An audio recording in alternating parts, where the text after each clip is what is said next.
Guys, today we are going to solve the new question, which is length of longest Fibonacci subsequence.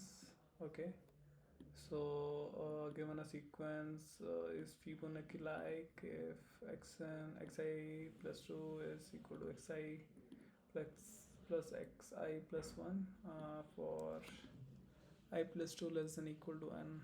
Okay, given strictly increasing positive integers. Okay, subsequence return the length of longest Fibonacci like subsequence of ARR. If one does not exist, return 0. Okay, if one does not exist, return 0. Subsequence is derived from another subsequence by deleting any number of elements from ARR without changing the order of remaining elements. For example, 358 is a subsequence of correct. Okay, so in the first example we have 1 2 3 4 7 8, right? 1 1 2 3 5 7 8. Okay, in the second we have 1 3 1 3 4 is not there. 1 11 12 3 1 11 12 3 11 14 and 7 11 18. Constraint is 10 to the power 3, so maybe n square can be a good solution, so to say. So yeah, n square can be a good solution.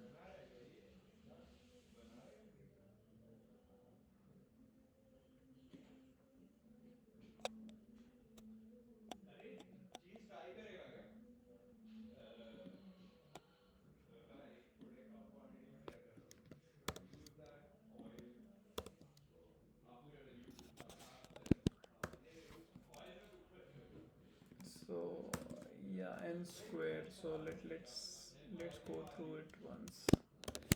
So this is my one of the index and this is my another index. So let's see, like if I add both of these, so is 4 present? No. So the longest that I can form, so let's say this is my I, this is my j. So if I comma j is 0 comma 1, so the longest is 2 I can form. So let's increase maybe j to 7, and the longest again I can make is 0 comma 2 is equal to 2. And let's see for I comma j, which is 11. So I comma j, if I see, so 0 comma 3 I can get it as 2, but then I can have like I plus j equal to 12. So I comma j is 3. So yeah, so basically my I goes here, so that I have to add later on.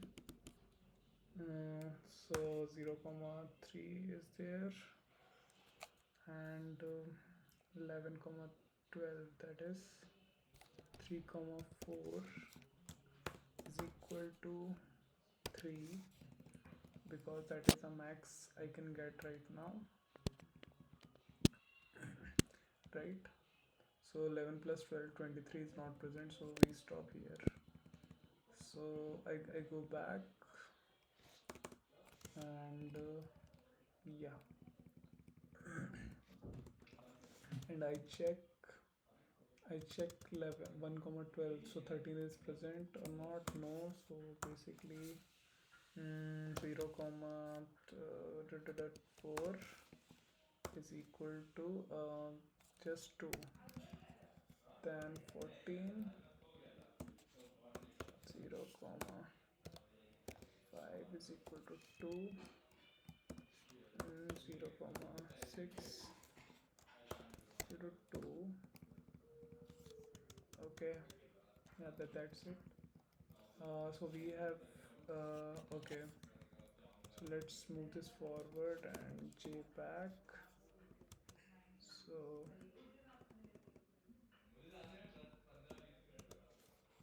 yeah, let's see. So 3 comma 7. So yeah, we can go anywhere else too. So the property which comes to my mind right now is like if A and B are forming a A and B, or yeah, xi and x and y are a part of Fibonacci like subsequence, say FBL subsequence. So there can be only one subsequence that is possible, because let's say xn is equal to xn minus 1 minus 2 plus xn minus 1, right? So yeah, and we know what xn and xn minus 1, that is x and y for us for here. So we can find out xn minus 2, right? Basically xn minus 2 is going to be xn minus 1. And now xn, and again, like I can write xn minus 1 is equal to xn minus 2 plus xn minus 3. So we can again determine xn minus 3. So these numbers are always going to be fixed. So we know that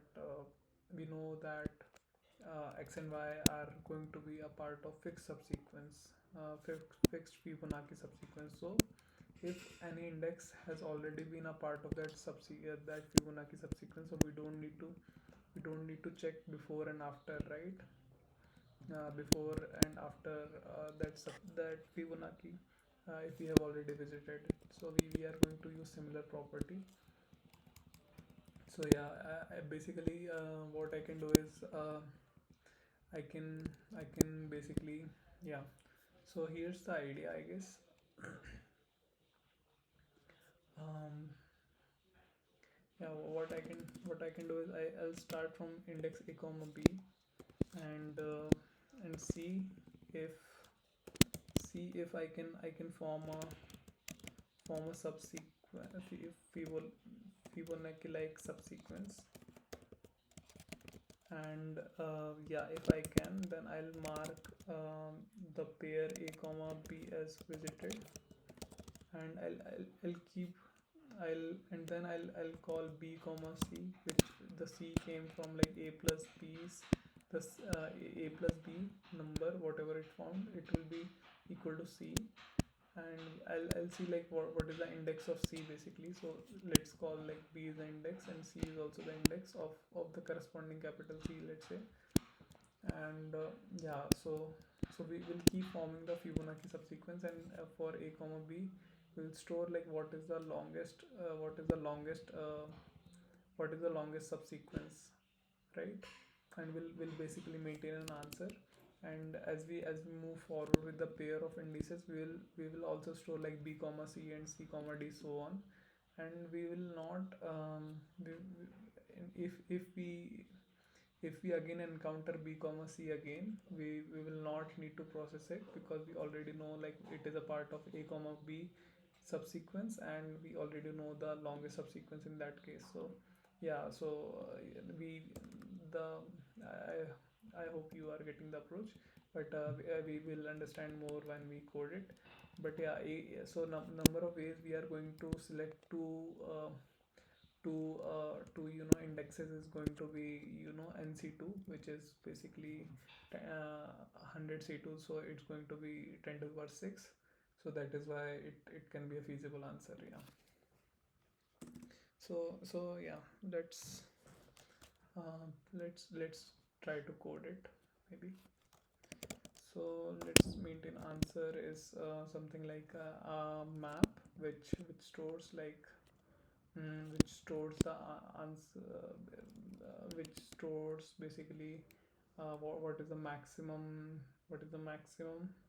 length of Fibonacci subsequence from certain indexes, we will see, and max answer is going to be initially 0, and we are, yeah, so we are going to see like what is the maximum length of Fibonacci this is going to maintain like final answer, right? So yeah, so as I told, we need to like recursively find if that number exists or not. So let's say let's define yeah,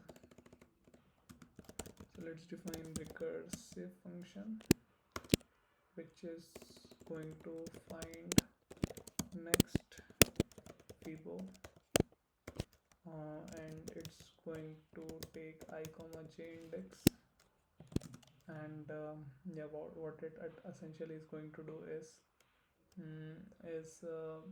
yeah, we have I comma j. Okay, just a second. Yeah, so we have I comma j, and yeah, we are also going to maintain length, right? Or let's say this, yeah. So initially let's say length is empty, and yeah, so what I'm going to do is, yeah, so if I have to check like if ARR I plus ARR j is present in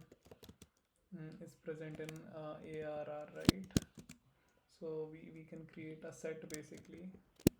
So they should be like pre-computed, so to say, so that yeah, set creation takes often time, I guess. So yeah, so ARR set is equal to set of ARR, and we are going to, you know, provide it in the as a self variable so that it can be accessed here as well. Dot ARR set, yeah. So if it is present, then yeah, okay, should it be better if I provide values so that if I encounter them later, maybe I can see them? Yeah, better to do that. Yeah, let's say I comma j is there, and yeah, since it is increasing subsequence, so yeah, it doesn't matter so much, so to say, if I plus j in this. So what I'm going to do is return 1 plus 1 plus yeah, return 1 plus um, self dot find next fibo of j comma I plus j, right? So yeah, else I'm going to return 0, yeah, because it is not present. Yeah, this is the case, and also I need to see. Okay. One more thing that I can do is,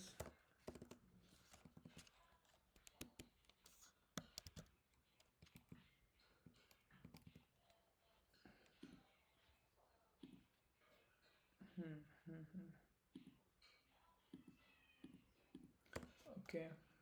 So yeah, I should also maintain a set so that I know when should I start the recursion, so to say. So set 2 is equal to set, and what I'm going to do is, once that I comma j is called, I need to see if I need to see if I need to if it is, I need to add it to set basically. Yeah, I comma j, yeah, and yeah, this should be fine. So yeah, this is my next Fibo function, and yeah. So what I'm going to do is um, yeah, for in range here are then here are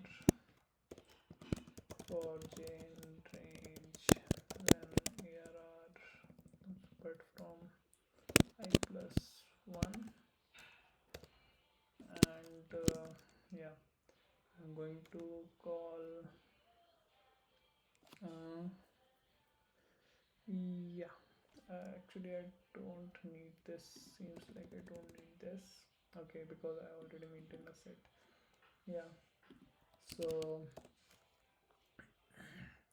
what I'm going to do is answer is equal to max of answer. So let's get the answer first. So let's say answer from one, that is each time I'm getting from recursion, but before that I need to check if arr I uh, this pair should not be in my set, basically j not in set 2.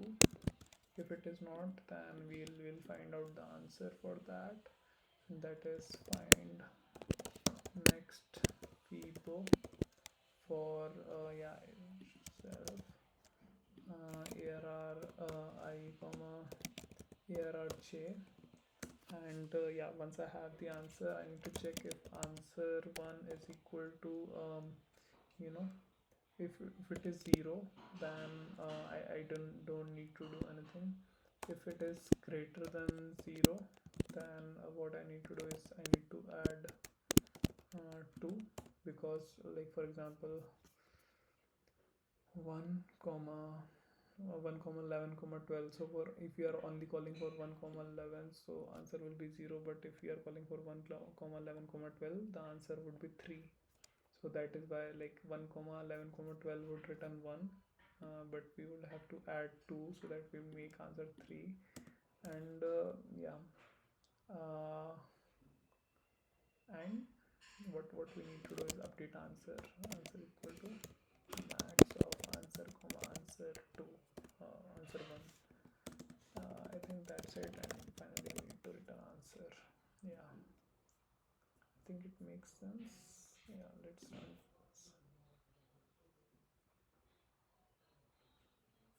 Okay, so set 2 is not defined.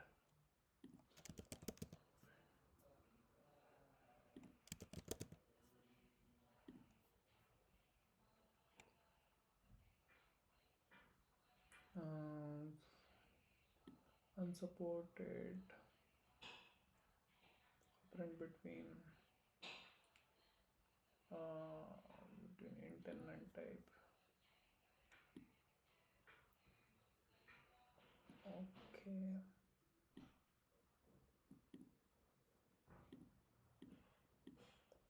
okay. So let's return 0.